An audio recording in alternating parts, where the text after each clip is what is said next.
Alrighty, so continuing with the tutorial into Astral Hall here.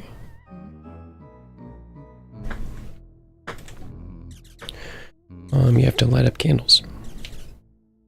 So welcome to the Luigi's Mansion tutorial advanced version. If you have not seen any other part of this video for some reason, you're in the mid part of Area 3, going to Astral Hall. Are you ready? Because I'm ready. Come through the door. So you want to get these candles lit, right? Because that's what activates the cutscene. That's what we know from earlier tutorial. Light this as fast as possible. You want to like keep the same idea that you had kind of from maybe Butler's candles. One thing I try to remember is always make sure you have the vacuum down all the way and turn around and get them all. Did I really get them all without getting in the cutscene? That's pretty impressive. You can turn around and kind of just whip it around like I did there with the C-stick. Just make sure you're high enough, because most of the time, this is a really good one, most of the time when you miss them it's because you're too low. And you can be too high, obviously, it's very possible to be too high. There's a lot of ceiling here, but most of the time it's because I'm too low when I miss it. So make sure you actually brush the fire by the actual tops of the candlesticks. Yeah, just make sure that happens, basically.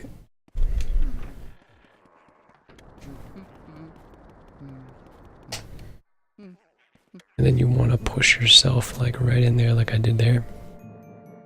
So that I'm in between the two spawn points of the two ghosts like I am here. See? I'm in between the two spawn ghosts. You want to turn all the way around like I did.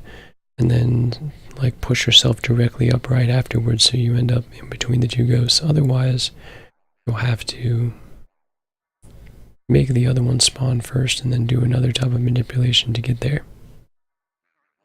You know, it's a little bit more complex there. You can like get the double or not like me. Let's see here, so basically think of like leading. You want to lead this guy in a little bit, lead the shy guy in a little bit so you don't have to wait as long. And then get the double. Why are you doing this? And spin in the middle. Classic strats here. Spin a little bit, lead him into the middle, get a double. And then we'll save state for the triple because there's a couple different ways. It only loses like a half a second or something to do the single and the double, so you can still do this if you want. A lot of good runners do.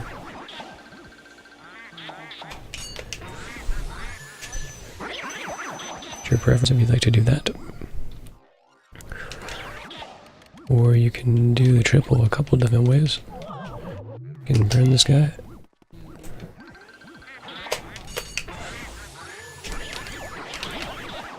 And get it like that, which is what most people do with it. I do it a little bit differently. I don't use fire at all. Just go here, back out, and then turn in. Just make sure you touch that candlestick if you do it that way, and then move right back right away, otherwise the shy guy's going to stop. You can make an argument that the other one's easier to do. Because you fire and then move out of the way. Maybe that's easier to do. But whatever works for you, whatever way you want to do it. And this room's always fun to read too. It could be over here and then you gotta read the candlesticks. Just always have peripheral vision when it comes to radar reading. Always look at the radar more often and use Luigi as like your peripheral vision. Like you see, you know where he is. But you're always looking at the radar. Because you always have to react to the blinks and the changes that you see. You should get in the habit of like knowing where he is. Just by kind of like seeing him aware of where he is without necessarily looking directly at him entirely, you know what I mean?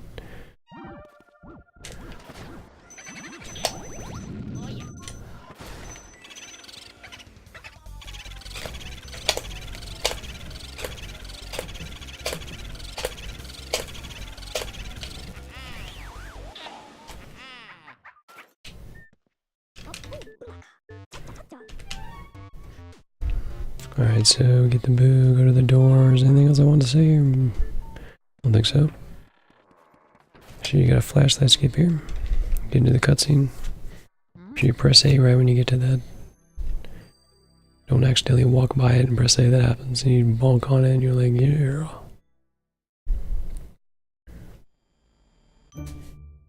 Okay, so we have a save state for Moonshot. Still not honestly sure if that flashlight skip even saves you time there. But you want to line this up like right where you see the vacuum at the end of... I'm aiming correctly right now. You see at the end of the vacuum where his green shoulder is pointed out a little bit? And then there's like a little bit of space in between there, a little bit of black space in between. You want there to be a little bit of black space. If there isn't a little bit of black space, then you will miss.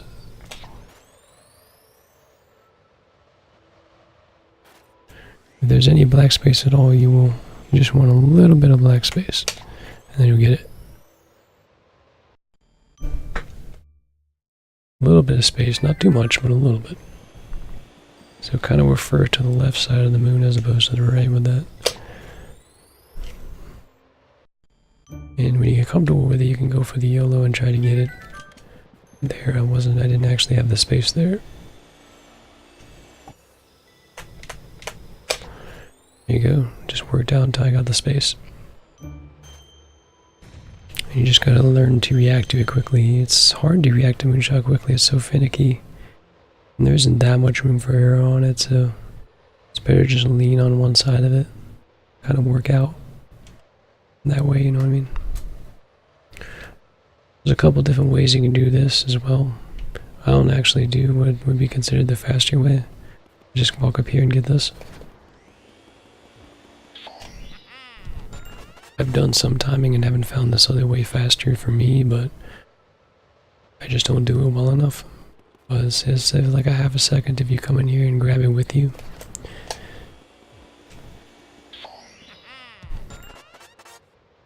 Kind of depends on how you get it. I mean, you have your vacuum out more, you pull it with you.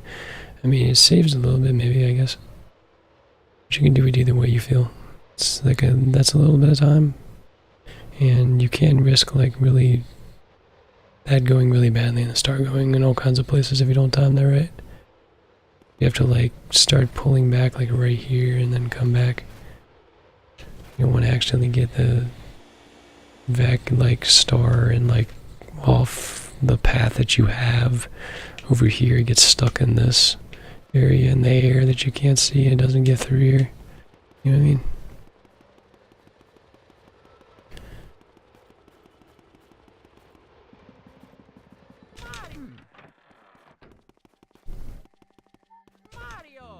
So we're gonna head all the way back to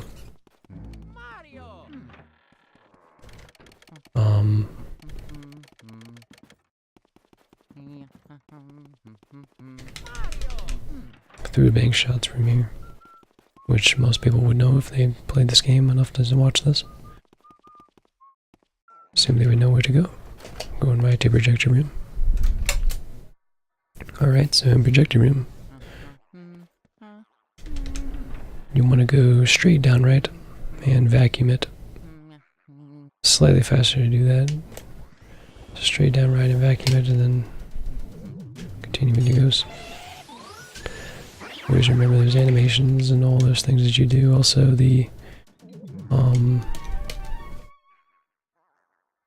waves tend to be like better when you do like an up and down motion as opposed to a side to side. It's another thing to keep in mind with animations, you know, so I did like a more up and down motion there. On the wave, that's another thing to keep in mind that I didn't talk about animations before.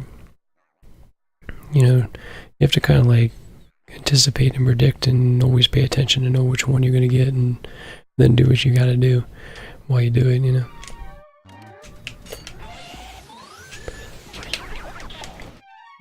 Now for this double, instead of doing maybe something like this where you just kind of like get scared and then shake them off and then get a double, the faster way that I do it now is that you can like stand over here and get a scare skip and then get grabbed right away. Keep that string tight and look how small that animation looks on that one guy, it's really nice. Just look at the string at the end of the ghost basically, and when you see it like when you're pulling against the highest part of it, because you can see it like move around if it's pulled back entirely straight, you have what you want when the animation starts. And then that's when you start doing your movement, wiggle, whatever you're going to do when it starts coming into the vacuum. Now with the triple, you can do scare skip or no scare skip. Doesn't really matter because these guys have to like come to you anyway.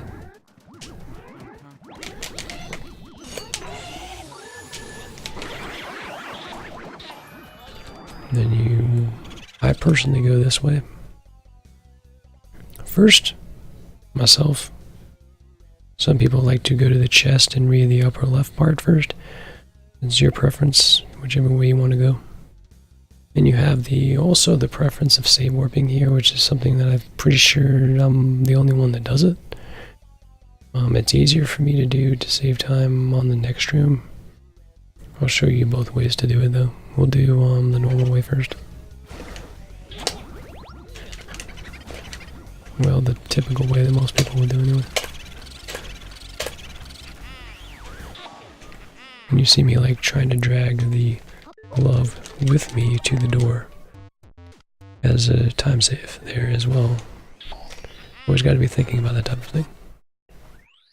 So like here, you can go through here, and then you can like do this. You can either just do this and then aim up at the mirror, or you can try to do this yellow thing that don't know how to do and try to aim directly at it and get it right away. Once you get like the timing correct, you can actually point it up directly at it and get the mirror right away. And then you can just go through there. And then you'll go back to spawn, and we'll just assume that we did that because we need to go back to this part again. So we'll get the triple again, and we'll do it the same warp way.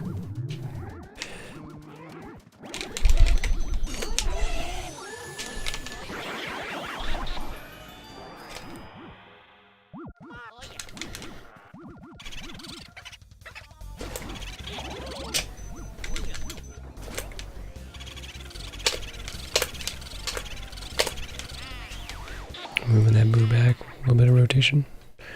Especially when you do the save warp, it's really nice to get the glove with it. Particularly. It's mostly just a preference thing after that, pretty much. If you just preference to go for that to make it a little bit easier, and then go for the thing later. Go for the fire later at Neville, which is what I'm going to do. Most people go for the fire at Neville. So it's kind of, you know.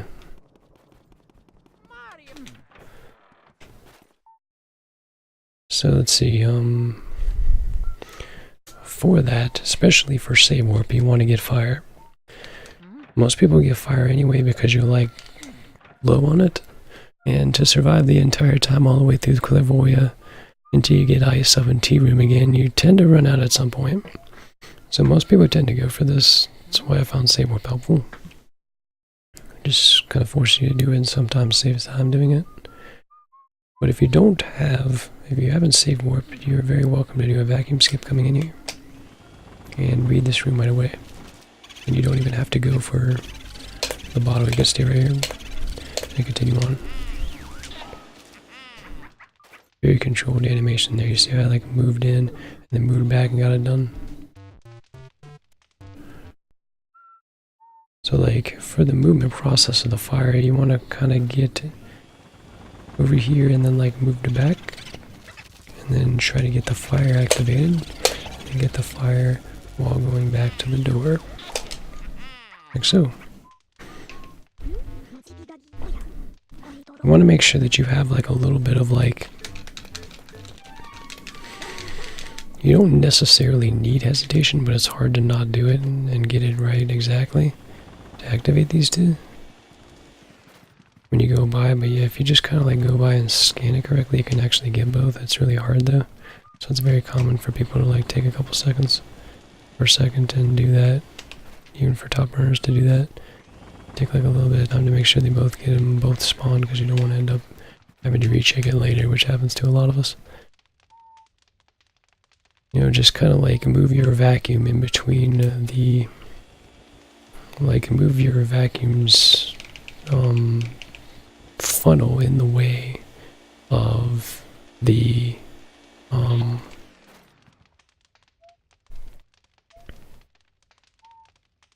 booze, you and the boo, so that it auto locks, because it auto locks onto the fire first. So then it will kind of push you into it. You'll just get that and get a double cackle maybe, and then get fire. If you get it really well, sometimes you won't even get a double cackle and move on. It'll work out pretty well. I guess I can teach the twin double to a degree, although it's definitely not required by any stretch. Here. It's kind of weird. When you go in here and you activate this, I kind of make sure that I'm not too far up. What happens to me a lot of times is I end up too far up and it doesn't actually turn around. I don't know how that just happened, dude.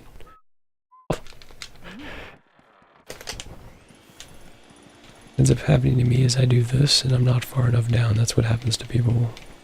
And it happens to me a lot. You have to go make sure you're all the way around with this. There's a spot. Stream like right in the middle. You have to like get in between where the two things are there. And if you do it well and you can anticipate it, you can walk to the door and be on the other side, so you'll be there a little bit faster, so you can get out faster like I did there. Basically.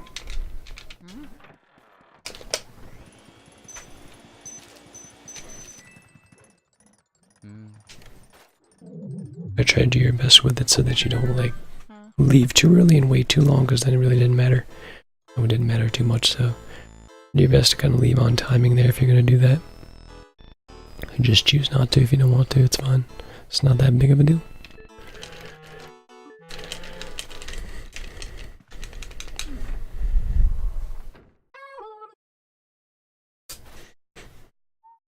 Alright, so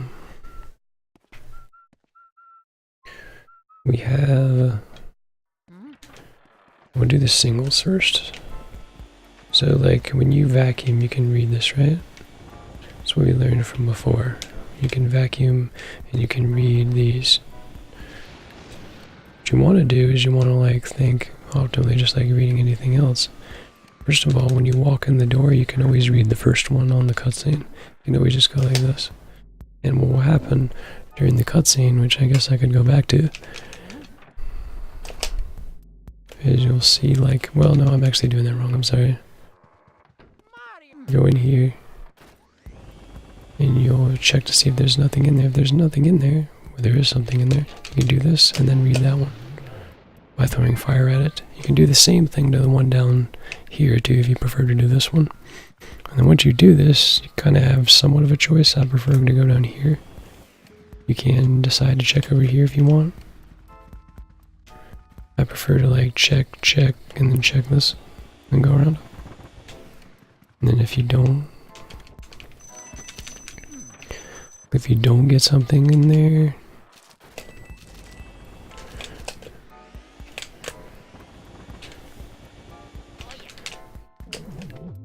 so we're just reacting accordingly. Just try to react to them as fast as you can.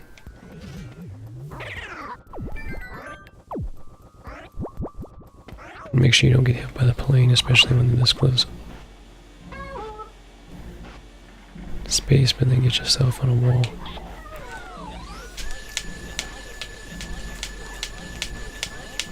This place he has to go, plus I'm like putting him under the propeller there, and makes it a little bit nicer. I've always noticed that when you hold down L while holding up that at the same time, it seems to get rid of that a little bit better. I guess it like locks on a little bit better. Now for the double, that was a little bit more fun. Wouldn't necessarily do this, but like you're trying to get the plane first.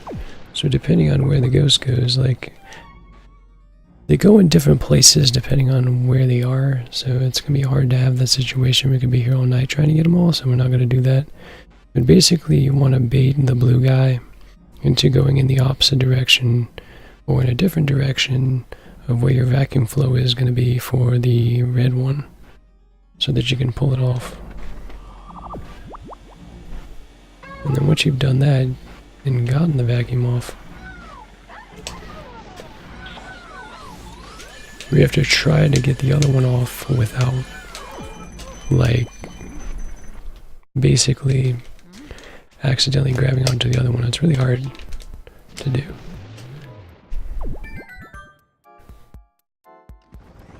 You can get used to it. Okay, same RNG.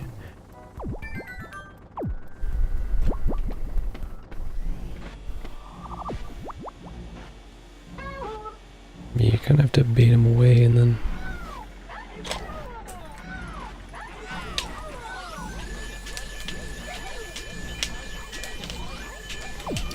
And then do the best you can to not get him like in the middle of the room. And try to get him without breaking off. But that's kind of the idea. I won't go through that again. I wouldn't suggest going for that. Again, if you really feel like it or feel like you want to save extra time, I just like going for it for fun personally. It can save you a lot of time if it goes well. Make sure you read your room, go into the next one, and roll it along, brother.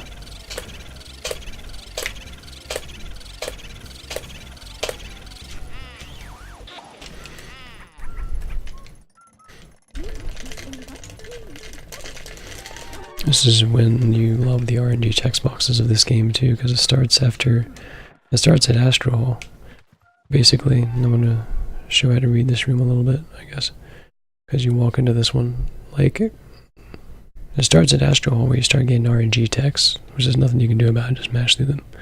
But they will be different. And you may get the long one Van Gogh every time, you may not, I don't know. Hopefully not at all, but it will happen sometimes, probably. Hopefully not, but it's likely if you run the game enough to get a good time, you will have it happen. So when you walk in the door, if you see red, then it's painting most of the time, or occasionally it messes with you. But if it's pulsating, then it's in the heart. If there's no read at all, then there's not in any of them. You always generally have to wait a little bit for the,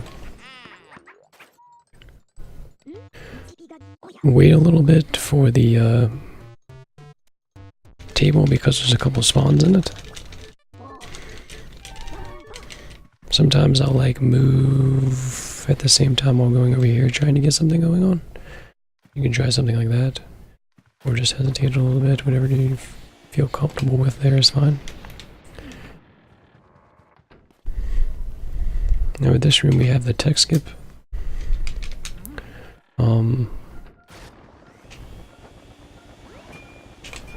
We can like pull, when you're pulling the sheet off, it's best to not just try to start moving to the right as much as you can right away as the sheet's coming off, and pay attention to it and let go of it when you know it's far enough. It's kind of a complicated process and something you can like work up to. It's pretty advanced. But like you end up moving toward the other direction and getting the cloth off at the same time. So I kind of move to it, other than just holding back and standing there. And just make sure you're always reading one by one by one by one by one. And then flash the mirror over here and you are good to go there. And back to the front. And we're going to have Bolossus here at the end. That's going to be probably a little more of a lengthier process. So we'll save that for the next part. And the text mashing too. It'll all be fun all at one time. Hope you're ready. We will see you next time on the Area 3 part of the Advanced Luigi's Mansion tutorial. See you next time.